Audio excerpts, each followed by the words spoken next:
So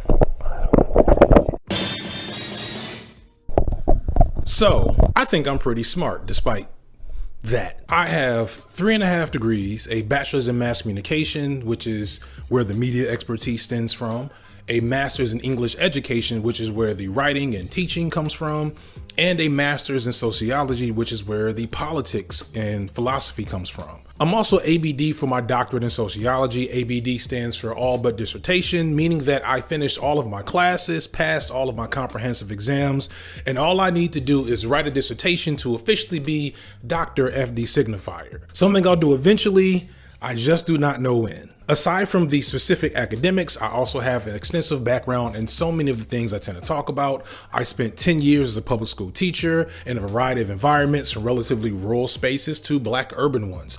I constantly worked in mentoring young men. I've worked in health policy and research. I grew up a huge rap nerd. My cousin Edie, who did the beat for the first Manosphere video, that right there, he was a DJ, and growing up, I spent most of my weekends from middle school in his mother's basement with several of my cousins, spinning records and having the mustiest hip hop debates you could imagine. I'm pointing all this out to say that for the most part, if I'm talking about something in a video from one of the main topics that I tend to talk about, I have some pretty solid credentials behind whatever it is I'm saying.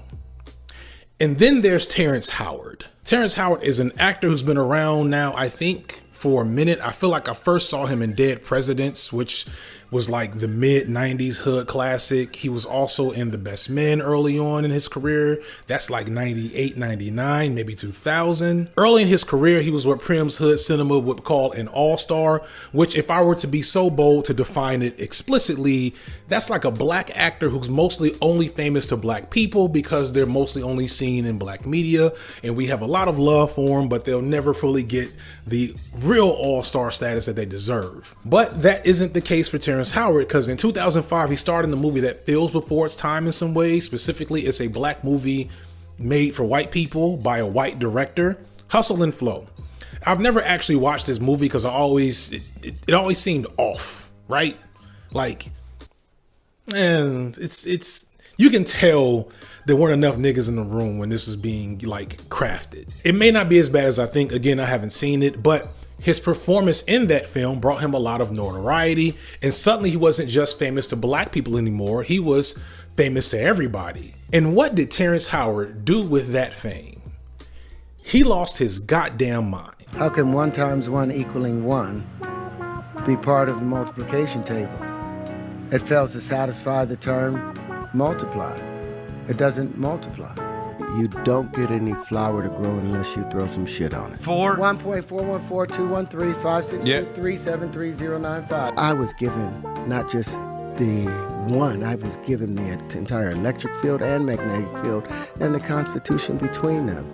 I've made some discoveries in my own personal life with the science that Pythagoras was searching for. I was able to open up the flower of life properly and find the real wave conjugations that we've been looking for 10,000 years. I've been able to rebuild Saturn without gravity. It's funny because I didn't know Terence was out here bad like this. Like, dude seems to have been wilding for years, and it just didn't get a lot of attention until he popped up on Joe Rogan's podcast a little while ago. Back in 2013, he was telling people he got his doctorate from South Carolina State University in chemical engineering. That university doesn't even have a doctorate in chemical engineering. They did give him an honorary doctorate after he spoke at their graduation. Bro must think those are legit. I don't know how. I don't know. And somehow, maybe because he was just an actor interested in the sciences, he got invited to speak at Oxford University, where he rambled nonsense for around an hour, and then somehow also managed to connect to Neil deGrasse Tyson and send him more of his theories and rambling, to which Neil covered the paper in red ink and said, "Don't send me any more of this nonsense." Quick editing bay aside, Neil deGrasse Tyson actually responded to Terence Howard's claims or complaints about him on the Joe Rogan podcast. Here's a quick clip of a highlight, and I'll put it in the description. As only one light source, we actually see 2 lights. A light meter will show twice the intensity of light. This is false. He attacked it with such vitriol. Maybe that's too blunt. What else should I say? I'm a scientist. That's what I would tell a colleague. A colleague who then would thank you, and then we go out for a beer after, because that's how that works. I reached out to Neil deGrasse Tyson, told him it was controversial, and I sent him over that 36-page thing that had the wave conjugations in it, but I started it off with 1 × 1 = 2. And he went in on my treatise, wrote, redlined everything. There's a lot more wild shit bro's been up to for the last decade while black folks weren't paying attention. We were just appreciating him for his time on Empire, I guess. Either way, this brings up a topic that I've grazed over, but I haven't talked about explicitly in any content, which is a concept I like to call pseudo-intellectual Negro nonsense, or maybe PIN for short. I don't know. I put the Negro in there, by the way, for a reason, but in truth, this is not a racialized concept. Every race, culture throughout history has probably had a Terence Howard or two, a self-absorbed, self-righteous, know-it-all who's just smart enough to sound like they know what they're talking about, but inherently anti-intellectual, because to them, intelligence is more about performance and social status than actual pursuit of knowledge. For black folks in particular, though, it does feel like there's a different flavor to it. The imagery of the slick talking charismatic preacher, the hoteps on the corner, the uncles in the barbershop that will talk really loudly and confidently about shit they've never actually learned anything about. Pseudo-intellectual Negro nonsense is a tradition among black culture, probably going back to Africa. I don't know, actually. But if I were a pseudo-intellectual Negro, I'd probably try to make that seem like it was completely legit. I just say it with implicit confidence as if I knew it to be true, despite not having any real knowledge or support for that idea or have done any research on it. But it's not just a willingness to present half-baked theories as factual that makes one a pseudo-intellectual. If I'm fair, everyone is prone to talking out their ass every once in a while. Even legitimate intellectuals and academics start out with theories and hypotheses and work their way back to legitimate knowledge. The real key to the pseudo-intellectual Negro is the expressly unscientific way that they respond to information that contradicts what they think is true. For example, let's hear how Terence Howard responds to actual studied, credentialed, and legitimate scientists rejecting his goofy ass ideas that 1 × 1 somehow equals 2. Is equal to 2 pounds, but it's 1 pound squared, which doesn't make any sense because you've got a squared unit. Squared, 1 pound squared. Can you divide pounds? Can you divide money? If you can divide it, you can multiply it. What, a pound times a pound? What, a pound squared? 2 pounds? That 2 pound, 1 squared? Well, you know, it's funny. I actually patented 1 squared. All these things that I showed you guys, I've patented all these things. You know why I patented them? Because in 1926, a man named Walter Russell, he didn't patent it. He didn't copyright it. So I copywrote all these things and patented all these things before bringing them to you. They are true, and I think there's some value to them. I don't know why I said that. This is the true difference between the actual intellectual and the pseudo-intellectual. The pseudo-intellectual thinks they're smarter than the room. The actual intellectual knows that they're not. Through all that schooling and experience that I've had that I talked about earlier, one thing I've learned is how little I've actually learned. How many more people have read and done more than I have. How big and vast the world actually is, and how despite my credentials and everything I've done, it's only a fraction of the knowable universe on any given topic. So when I'm faced with pushback on knowledge that I think I have, unless I know that I know that I know what I'm saying is correct, like unless I just read that shit before having that conversation, instinctually I do a mental check through every bit of information, experience, every book or text or report that I've ever came across before exerting the factuality of what I'm saying. And even then, I also open myself up to being corrected, that maybe even I misinterpreted something that I read. On the flip side, what Terence did here is the mark of a true pseudo-intellectual. He used circular logic to try to simply assert that he was right just because. And then when he began to falter on how he could possibly prove that he was correct in the face of someone with obviously more information, he pivoted to a different topic. And to be honest, this is actually like best case scenario with these types of guys. It can be much, much worse. I'm sure I'm not the only one that's been in a conversation with these types of people, and like they don't even have the shame to feel insecure about how wrong they are about something. Sometimes they'll just revert to, you don't understand, or you're too blind to see the truth. You need to open up your mind. And I'm immediately reverting to Hotep voice. And like, it's not just Hoteps, but I'm just saying, if you're like me, that's what this has always sounded like. I've had 11 o'clock at night debates about why the earth isn't flat with people I don't talk too much these days, which is sad because it's like, it's family, but that's a whole other conversation. That's the real scourge of pseudo-intellectuals, the immense levels of confidence they can often have in something that is blatantly incorrect. And therein lies, I think, the most interesting insight into these types of people.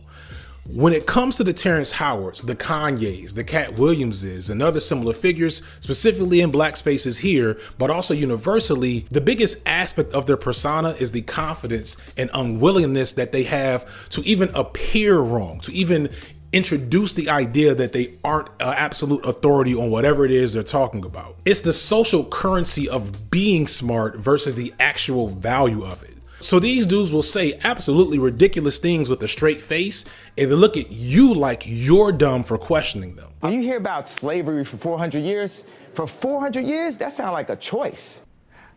What the does that mean, Kobe Bryant? That's not about actual intelligence, it's about persona, it's about ego. But an even bigger problem, though, lies in how we respond to this, how a lot of us are unwilling to be critical of these people just because they have been successful and they speak with such confidence. We presume that they can't both be idiots and really good at comedy or music or football or something.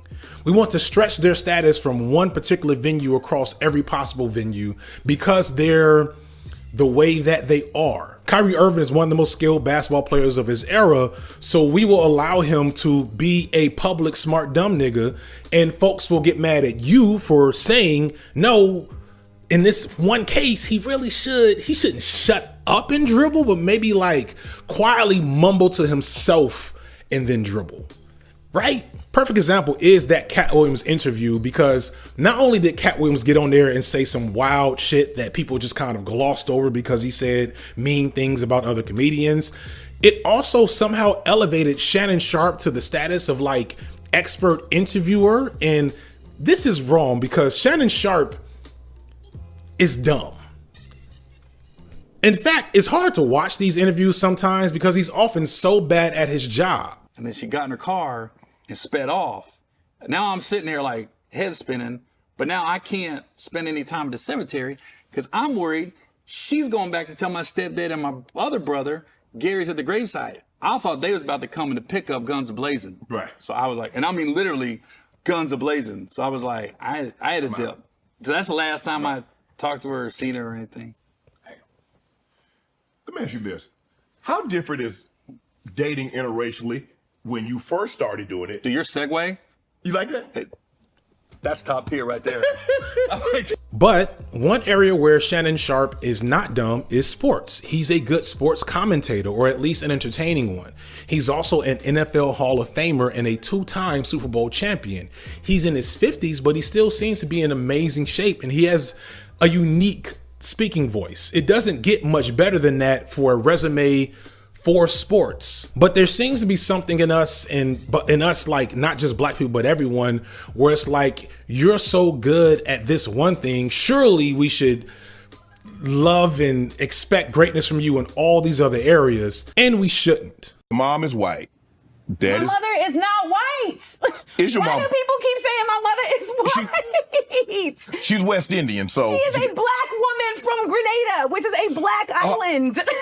She married a white man. No, she did not. And I can say the same thing about Joe Rogan, who platformed Terence Howard, leading to this video in the first place, and was platformed many a weirdo and kook, and allowed them to spurt nonsense to his vast audience while he just sits back and says, wow. Of course, Donald Trump is literally running for president. And those folks bring me to probably the most important thing that I want to get across, is that the existence of these pseudo-intellectuals and these sideshows that we center in important discourses is indicative of a bigger problem. I've actually done a decent amount of research on this topic, on why people navigate to conspiratorial thinking and the beliefs and attitudes that will usually get you on a Joe Rogan podcast. And while it may seem comforting to us to say that all these people are stupid and mentally unwell, and by the way, like, we got to get out the habit of like referring to these types of folks as insert psychological disorder here, because those psychological disorders like narcissism and sociopathy, psychopathy, etc., don't necessarily make a person bad or behave like this. These are just assholes, right? It's two different things. But even beyond that, the research tells us a different story on why these people behave the way they do. Here's a quote from a Psychology Today article on the topic. The researchers found that overall, people were motivated to believe in conspiracy theories by a need to understand and feel safe in their environment, and a need to feel like the community they identify with is superior to others. And this is a common finding in research on this topic. People don't wander into this type of thinking purely based on misinformation or a lack of intelligence. It's because they desire a need to feel safe and feel esteemed. This is also an explanation on why some of the most ardent followers of conspiracy thinking tend to be those marginalized by society, those for whom the systems that we are expected to trust and believe in consistently fail. Some of my most difficult experience with this type of thinking and this type of energy came in my career as a social worker, dealing with young people for whom so many systems, schools, police, the courts, and their own parents at times failed them in magnificent ways. So to them, it makes more sense to believe in a wild conspiracy theory to explain the things they're going through than it makes sense to believe another adult in a suit or a uniform trying to tell them what to do when their experience tells them that whatever's coming out that person's mouth is probably bullshit. In many ways, the wild stuff we're seeing erupting in our media, especially on TikTok and Facebook and YouTube, are a direct response to the persistent instability of our social order. And of course, if you ask me, it's a response to the chaos that is late stage capitalism in the West. And we need to keep that in mind as we are critical of this behavior. It's easy and fun to make fun of Terence Howard and Joe Rogan and Kanye West, but we have to remember that this anti-establishment resentment beliefs that they have are a product of how untrustworthy and harmful the establishment has actually been. So this video talked a lot about people being, well, dumb. They sound smart, they use smart words, and they aren't unintelligent, they just don't know what the they're talking about. You might ask how this happens. Well, a major reason for this that I haven't touched on yet is that sometimes if you're the smartest person in your group or immediate bubble, then you can sometimes get too comfortable in the value of your own knowledge. You lack the perspective or maybe even the access to ideas and information that contradicts what you think you know. To be honest, our modern information age is somewhat designed to make this happen, which is why I'm happy to work with a company like Ground News. Ground News is the independent news aggregator site that explicitly is designed to develop better critical thinkers and more informed people. It does this through a multitude of unique tools that it doesn't just provide you with the news and information you need, it also provides you with news and information about the news and information. For example, this article here talks about the fact that the Earth is warming at a record level, but it does indicate that climate change specifically is not accelerating. Still, this overall article warns of the danger of global warming and the increases in the Earth's temperature. This article by itself is great, but what Ground News does is take things a few steps further. Firstly, Ground News gives you a summary of all the necessary information in the coverage detail. Here you can see that over 120 news outlets reported on the story. Below you can see that 23% of these outlets lean left while only 10% lean right. You can check to see just how factual the news outlets reporting this story are. 89% of the reporting outlets are high factuality, so you know that what you're getting from this story is pretty accurate. They also provide ownership information, which tells us that over 50% of the reporting outlets are owned by media conglomerates, which isn't fully a bad thing, but it does help let you know where this information is coming from. They also make it easy to compare headlines and see how different biases can affect how a story is framed. One of my favorite features is their blind spot feed, which shows you stories that are underreported by one side of the political spectrum or the other. For example, if you lean right, you probably missed this entire story. The end result of having these types of tools at your fingertips is being able to cut through the misinformation and bias that currently plagues our media and is actively making people less informed. Subscribe to Ground News using my link groundnews/Signify B-Sides to take advantage of their Vantage deal. You get 40% off unlimited access to their app, website, and newsletters for just $5 a month. So sign up today and help support an independent platform working to make the media landscape more transparent. I'm FD Signifier, and this has been Light Work.